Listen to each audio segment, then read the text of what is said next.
So I've been building a lot in my underground base, but I never installed a door. So yeah, that's what we're doing today while we read these scary Reddit stories. Any questions? No? Alright, let's go ahead and begin. The first story today is from r/nosleep from user I'm Funerals. Every destroyed house I investigate contains the same untouched room. I've been a structural damage assessor for going on 10 years now.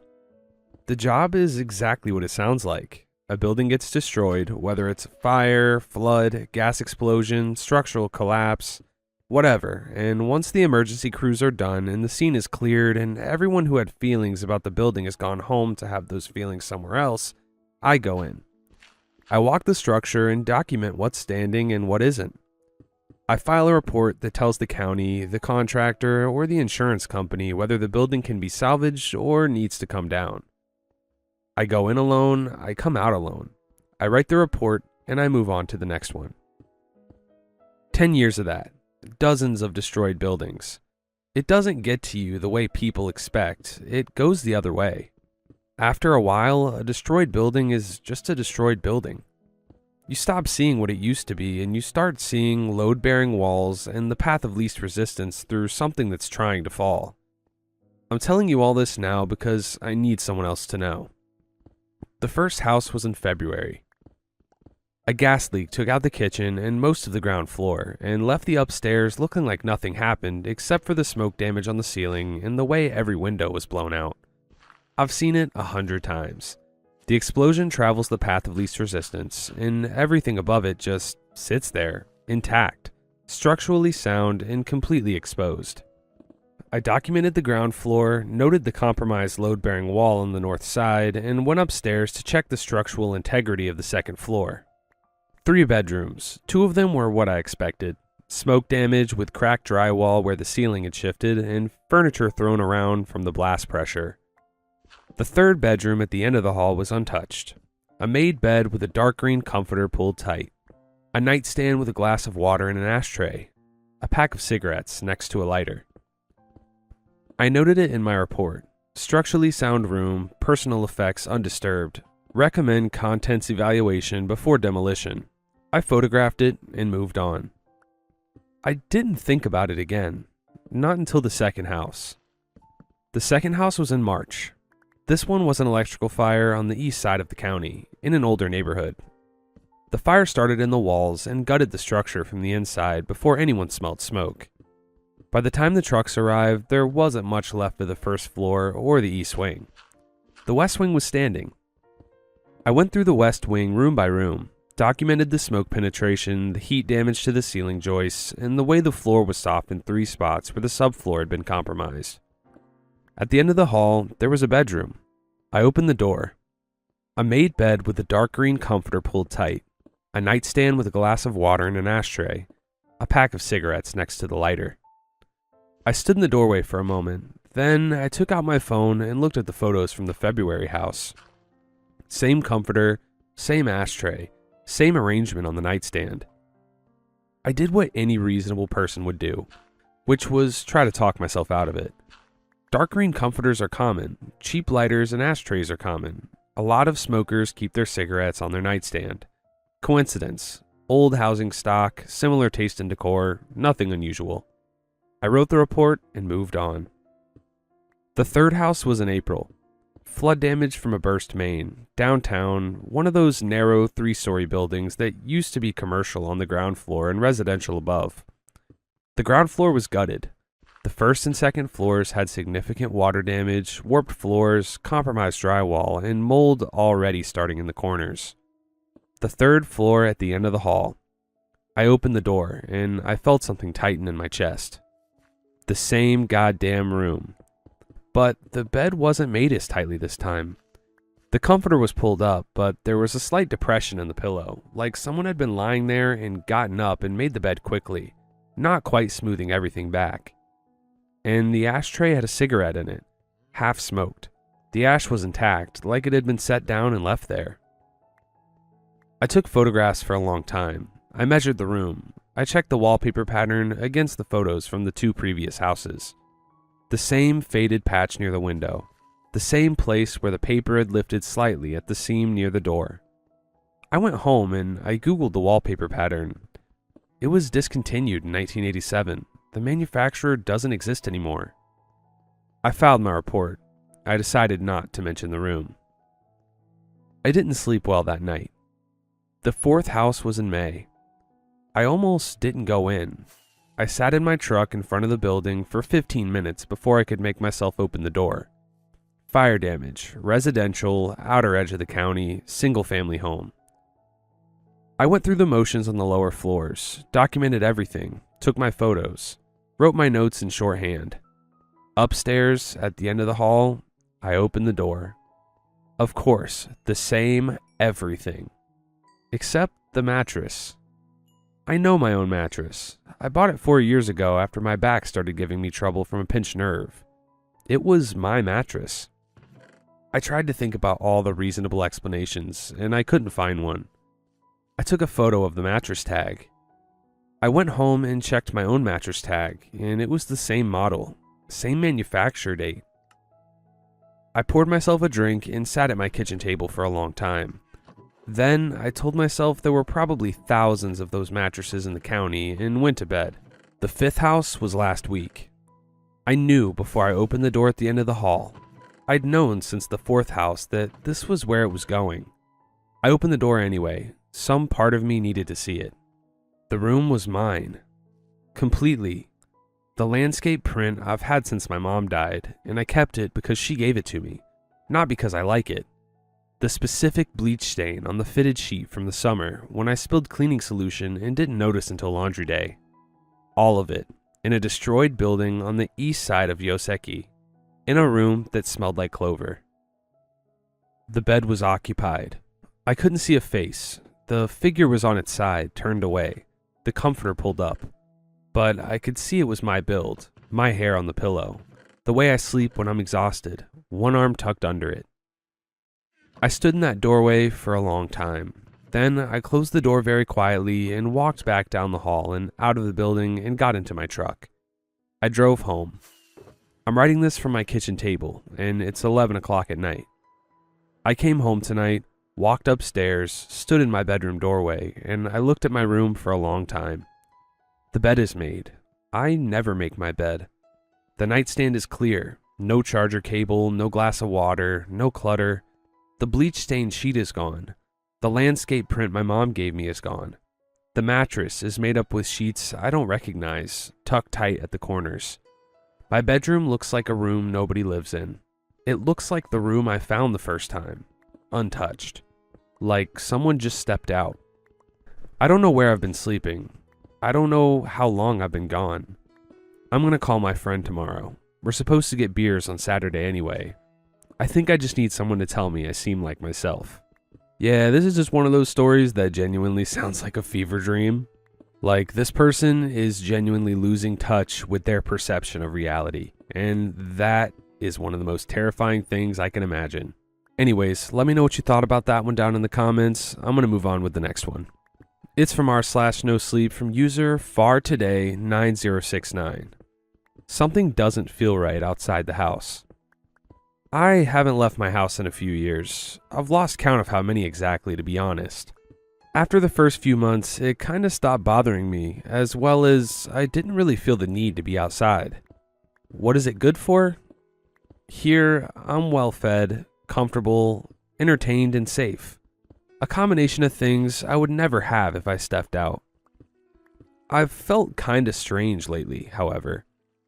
I can feel some kind of weirdness when I'm close to anything leading out, like windows or doors. It's hard to describe. You know that feeling when you know you're being watched so intently that it's as if your clothes didn't exist and your thoughts were written on your forehead? It's like that in a sense, but increasing the closer I am to even be looking out. At first, I attributed it to my anxiousness stepping out after not even seeing the sun for so long. Maybe my mental was just messed up. Problem is, I don't think I see even sunlight coming from the windows anymore. The tape, of course, doesn't help, but you would imagine at least some light coming from between it or piercing it, right? Then comes the thing that maybe sounds weird to you all, but that at the time made no difference for me. The topic of food. How do I get my groceries? That type of stuff. Well, I don't know. I remember vividly I ordered most of my food at the beginning, as well as me having the money to always afford it somehow. At some point, my orders stopped going through, but food keeps showing up inside the house. You would think this is a real red flag, right? Well, this didn't bother me too much. In fact, I was excited. Who wouldn't be happy to get free food? That thought process was so liberating, right until the feeling I mentioned started. The food started showing up less often, and when it does, even touching it feels dirty. The consistency is fine, but there's this prickling in the back of my head, as if I was going through radioactive waste. I started to notice how different I look when the pain from hunger started. I can feel my bare bones in every touch. My sunken cheeks are so sunken I probably look like a blinking corpse, as I barely have any energy to do anything else most of the time. It's been 3 days since the last time I received any food, and hunger slapped me out of the stupor. I've tried to look up multiple times if there's something going on in my city or the world, but there are no related news, as if everything is normal outside. But how does this make any sense? I feel the dread from every opening in my house increasing every single day, and may even be hallucinating from hunger, as I can see shadows and curious figures from the corners of my eyes every single time I turn my head. So I decided to remove the tape and finally look outside one of my windows. There is no window behind the tape. It's a wall. They're all walls behind the tape. I don't think there's any point discussing this. I don't think I have the time to figure out any other solutions before hunger makes me unable to even act on any plan. I know the door is not a wall, as I've already felt its texture many times since this situation began. So I'll open the door today. I decided to write this in case hunger takes me, or if the outside takes that first. If I survive, I'll get back to you all. Farewell. Well, they haven't gotten back to us yet. I don't know if there's ever going to be a part 2 to this one, but I think this story is meant to just leave you wondering, which, if that's the case, it succeeded. The next story today is also from r/NoSleep from user Croton Todd. I broke into a public pool with my friend 20 years ago. Something was already waiting for us. I've been trying to write this for 3 years. Every time I get close, I stop, because putting it into words makes it real in a way I can still just barely pretend it isn't. But I saw something last week that tells me it's not over, so here it is. The fence was easy. It always was. Julian went over first, the 4 beer bottles in his backpack clanking as he landed on the grass below. I followed, and the moment my feet hit the ground on the other side, I felt it. A pressure change. Almost like the air inside the pool grounds was slightly different from the air outside, thicker and attentive. I didn't say anything. I was 17. You don't say things like that at 17. The pool lay in near total darkness, broken only by pale light filtering through the trees from the street lamps outside. Built in the 1950s, the place carried the heavy geometry of socialist architecture that was present everywhere in this part of Germany. Though the pool sat close to the center of town, the cliff surrounding it swallowed most of the city noise. By the time we crossed the lawn, only the wind in the trees and the faint hum of distant traffic remained. And one other sound. A soft, irregular dripping from somewhere near the diving basin. Rhythmic enough to notice, irregular enough to bother me. The pools had been drained for the winter. There was nothing to drip. I told myself it was a pipe. A leak somewhere in the filtration system. I kept walking. Ahead of us stretched the long rectangular swimming pool. Beside it, the shorter diving basin, separated by a narrow concrete walkway. And above it all, the diving platform, towering 10 meters over the water like a concrete monolith, silent and imposing. There was a figure standing at the top of it. I grabbed Julian's arm. He stopped. We both stood there and looked. The figure was perfectly still, standing at the very edge of the platform. Not too still, not the stillness of someone enjoying their view or steadying their nerves. The stillness of something that wasn't doing anything at all except standing there. "There's someone up there," I whispered. Julian squinted. "I don't see anything." I looked again. The platform was empty. I stood there for a long moment, my eyes moving across every shadow on that platform. Nothing. Just concrete and darkness. "You're freaking yourself out," Julian said, and headed for the ladder. I followed him. What else was I going to do? The metal steps rattled softly beneath our weight as we climbed. Halfway up, I made the mistake of looking down. The lawn, the benches, the pools, already too far away. And the dripping sound was louder up here, much louder, coming from directly below, from inside the empty diving basin. I didn't look down into the basin. At the top, Julian walked straight to the edge while I stayed back, one hand around the cold metal rail, eyes adjusting to the dark. The platform was empty. Of course it was. But there was something on the concrete near the railing. A wet footprint, just one, facing outward toward the edge. Too large to be a child's, too narrow to be a man's, and wet in a way that made no sense because there was no water within 10 meters of where we were standing. I put my hand over it without quite meaning to. Still warm. "Julian." "What?" I didn't answer. I didn't know how to explain it without sounding insane. He handed me one of the beers, and I took it. I used my pocket knife to pry off the cap and flicked it over the railing without thinking. It struck the concrete below, and then half a second later, there was another sound.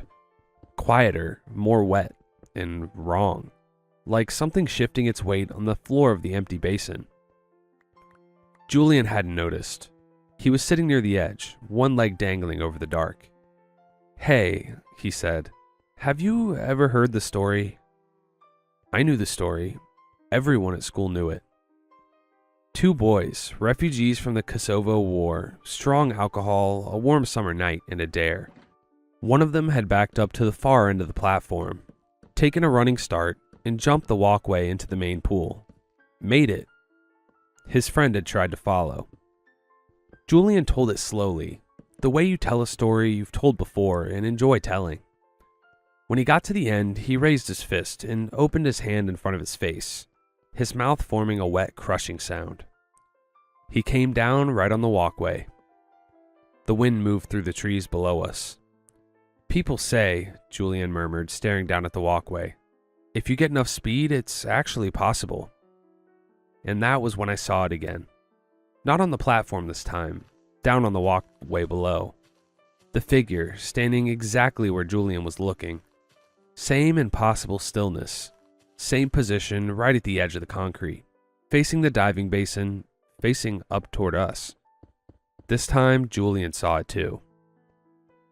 I know he did because he stopped talking mid-sentence. His whole body went rigid in a way that had nothing to do with the beer or the height. We stared down at it, and it didn't move. It had no features I could make out from that distance, no clear outline. It was more like an absence of something, a shape defined by what it displaced rather than what it was. The shadows around it were strong. They fell toward it instead of away from it. And then it looked up. I can't tell you how I knew. There was no face to read, no eyes to meet. But the quality of its stillness changed in an instant, the way a sleeping animal changes when it becomes aware of you without yet moving a muscle. We felt it the way you feel someone standing behind you in a dark room. Julian was on his feet. I don't remember either of us deciding to leave. I remember the ladder, the rungs slippery under my palms. Julian's feet clanging on the metal above me. I remember hitting the lawn and running without looking back. The fence, the wire biting into my hands, the street on the other side, the ordinary amber glow of the lamps. We ran for 5 minutes before we stopped. I looked at Julian. He was white to the lips. "What was that?" I said, not a question. He shook his head. "We never went back. We never talked about it. Not once in the years that followed until we lost touch finally. Whatever agreement we'd reached that night was wordless and absolute. Years passed. We moved to different cities, built different lives, and eventually stopped calling each other altogether. But I never fully lost that night. The warm wind, the black water, the thing on the walkway with its shadows falling the wrong way. It stayed lodged somewhere I couldn't reach, like a splinter buried too deep to find. I tried, eventually, to find out whether the story about the two boys had been real. I searched for hours and found nothing.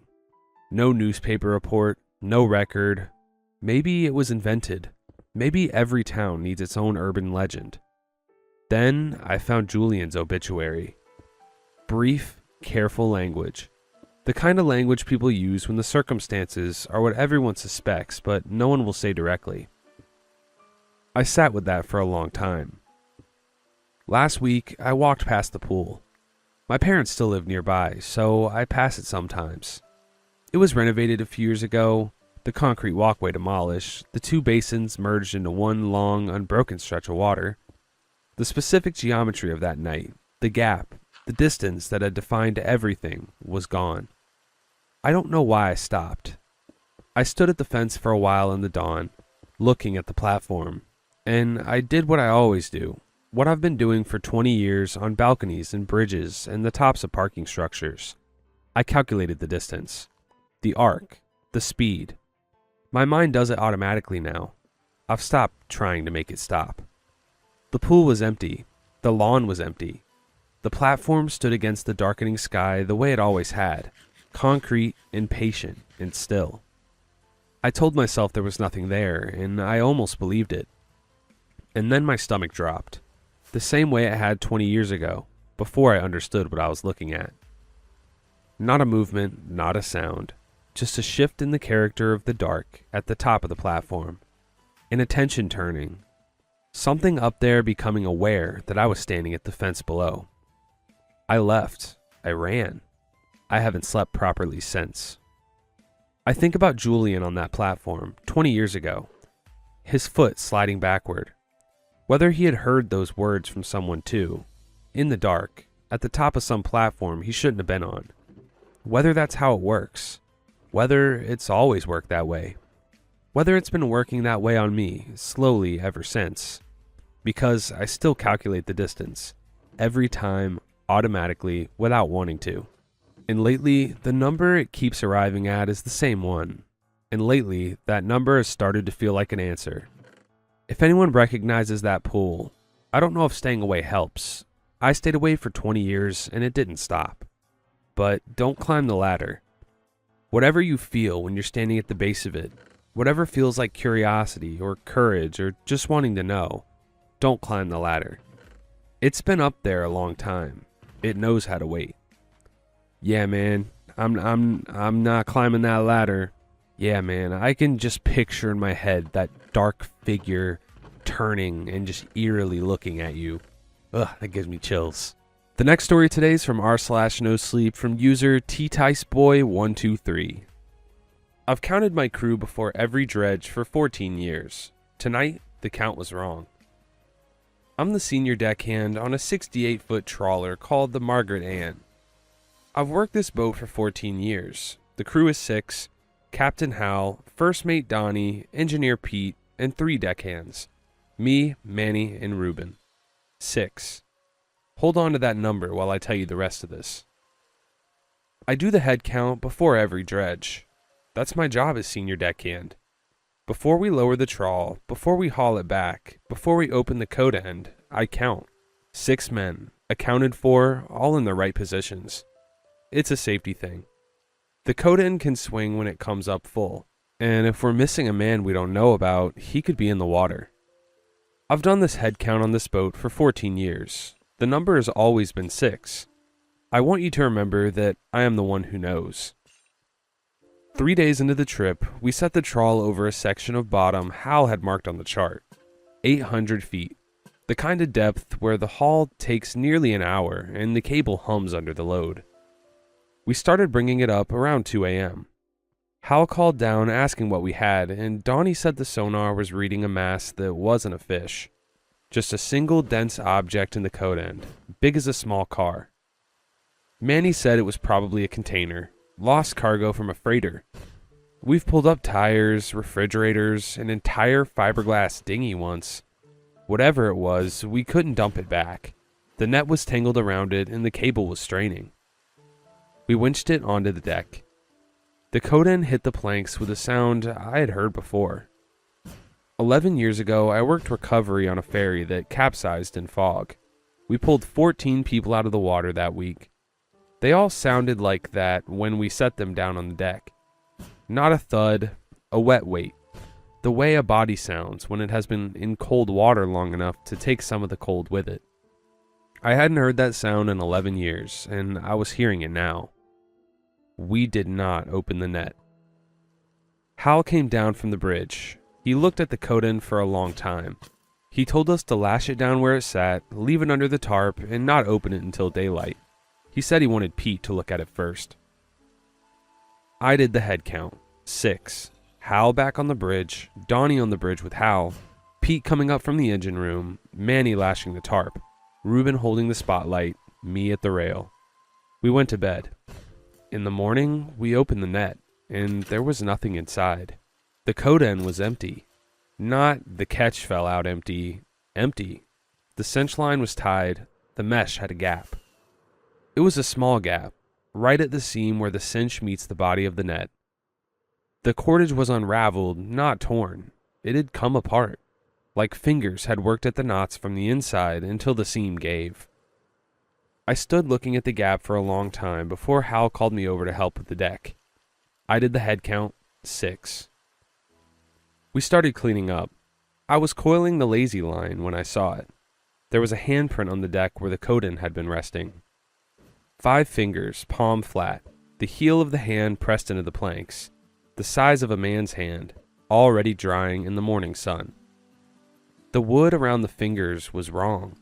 The grain was raised, slightly splintered, lifted away from the surface. Not pressed down, pulled. The handprint hadn't been left by something resting its weight on the dock. It had been left by something dragging itself across the deck, fingers digging in for purchase, the wood resisting and giving way in small fibers. I scrubbed the print with a deck brush before anyone else came back to the side of the boat. I don't know why I did that. We kept fishing.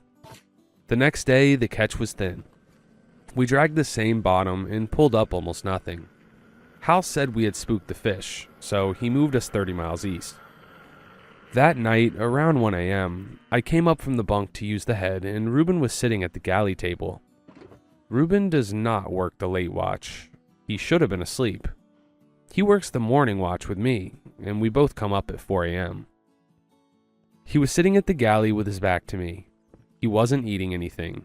He wasn't on his phone. The galley was dark except for the small light over the stove. I said his name. He turned around. It was Ruben. His face, his shape, but he was looking at me like he didn't know who I was, and his eyes weren't focusing on mine. They were focusing somewhere about 6 inches behind my head. I said, "What are you doing up?" His mouth moved. The shape of his mouth made the words, "I'm hungry." The sound came a half second later.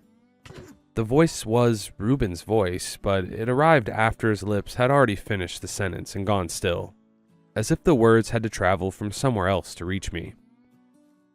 There was nothing in front of him, no food, no plate, no cup. I stood there for a few seconds. He turned back around and faced the dark wall again. I went to the head. When I came back through the galley, he was gone. The chair he had been sitting in was pulled out from the table, not pushed back in. I put my hand on the seat. The wood was warm, body warm. I went down to the bunk room. He was in his bunk, asleep, snoring the way he always snores. I checked. I shook his shoulder. He woke up enough to swear at me and then went back to sleep. I stood in the bunk room and counted. Hal in the captain's cabin, Donnie in his bunk, Pete in his bunk, Manny in his bunk, Ruben in his bunk, me standing. 6.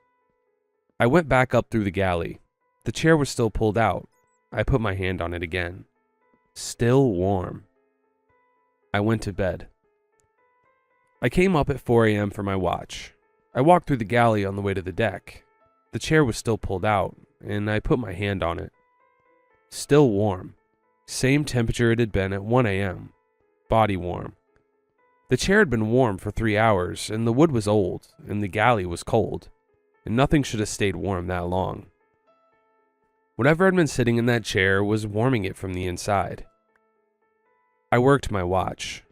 I came through the galley around 6 a.m., and the chair was still pulled out. The wood was cool now. Whatever had been sitting there was finished. The next day, Reuben didn't remember being in the galley. I asked him, and he said he slept through the night. I asked Manny if he heard me come up. Manny said he had not heard anything. I started counting more often. Every time I came up on deck, every time I went down to the bunk room, every time I passed someone in the corridor, the count stayed at 6. The count was always 6. I'm writing that down because I wanted on the record that the count was 6 right up until it wasn't. Day 6 of the trip. Hal had called everyone to the wheelhouse for a quick meeting about the route home. We stood in a half circle around the chart table. I counted heads. 6. Hal talked for about 3 minutes. He told us the bottom east of here had been dead, and we were going to pack it in early and run back to port a day ahead of schedule. Then he told us to get back to work. We started filing out of the wheelhouse. The rest of the day I worked the deck. We were stowing gear, breaking down the trawl, washing salt off the winches. I counted 3 times that afternoon. Each time, I came up with the same number. 5. I didn't register that the number had changed. I want to be precise about this. I counted 5, and I wrote 5 in my head. And I didn't feel the count was wrong. I just kept working. It was sometime around dinner that I realized I'd been counting 5 for hours, and that an hour ago I'd been counting 6, and that no one had left the boat. We were 150 miles from shore. No one could have left. I went to Hal and asked him who else was on the boat. He looked at me for a long moment and said, "What do you mean? How many of us are there?" He said, 5. Always been 5. You feeling okay? I went back to my station. I didn't finish the evening's work. I sat with my back against the rail and tried to remember the name of the 6th man. The name would not come. I've worked with him for 14 years. I should know his name the way I know my own. But when I tried to think of him, I could only think of his place at the rail, his hands on the cinch line, the way he laughed at one of Hal's jokes once, on a calm day 4 trips ago. I could see the place where he should be, but I couldn't see him. I went down to the bunk room. There were 5 bunks. I had never noticed there were only 5 bunks. I could have sworn there were 6. The space where the 6th bunk should have been was wall. The wall was old. The wood matched the rest of the bunk room. There was no seam, no hinge, no evidence anything had ever been there. I'm writing this from my bunk. I've been here for about an hour. The crew is treating me normally. They keep asking if I'm feeling okay. They think I'm having a breakdown. I just got up and looked at myself in the small mirror over the sink in the head. It's my face. Every detail is right. The scar above my left eyebrow from the winch cable in 2019. The way my hair grows in 2 directions at the crown. The chip in my front tooth from a fight in 2014. I stood and watched the face for a long time, looking for what was wrong. The face was breathing slightly behind me. When I inhaled, the reflection inhaled a quarter second after. When I exhaled, the reflection exhaled a quarter second after. The chest rose late. The chest fell late. I held my breath. The reflection held its breath. I tried to catch it not breathing when I wasn't breathing. I couldn't. But the timing was wrong. I came back to my bunk. I sat down. I was looking at my hands. They were my hands. The scar across the right knuckle from the winch accident in 2019 was there. The ring of paler skin on the left finger from where I'd worn a wedding ring for the 4 years before the divorce. The small permanent stain of net tar on the right thumb that no soap has ever fully cleaned off. The hands looked right. I pinched the back of my left hand with my right hand, pinched hard, the way you would want to wake yourself up from a dream. I felt the pressure, but no pain. I pinched harder. I twisted the skin between my fingernails. I watched the skin redden and crease. Nothing. I bit the side of my hand.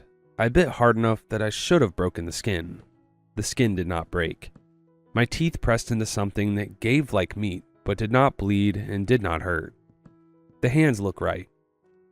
But whatever they are made of is starting to forget what hands are made of. I took out my phone. I have a photo from before we left port. The crew standing in front of the boat at the dock. I keep it as my phone background. I opened the photo, and there were 5 men in it. Hal, Donnie, Pete, Manny, and Ruben. I counted them 3 times. 5. I've been looking at this photo for 8 days. I know this photo. I was at the dock that morning. I remember Hal making a joke about the weather. I remember Manny's mother dropping him off. I remember standing on the left side of the group, between the cooler and the bollard, with my hand on Ruben's shoulder. I'm not in the photo. The cooler is there, the bollard is there, Ruben's shoulder is there, and there's no hand on it. I've been at the dock. I've been on this boat. I've been at this rail and this wheel and these winches for 14 years. I'm being unmade. The thing we pulled up from 800 feet did not come onto the boat to live here. It came onto the boat to take my place. It worked the knots in the coat end from the inside until the seam gave. It dragged itself across the deck on its hands. It sat in my chair in the galley and warmed the wood from the inside.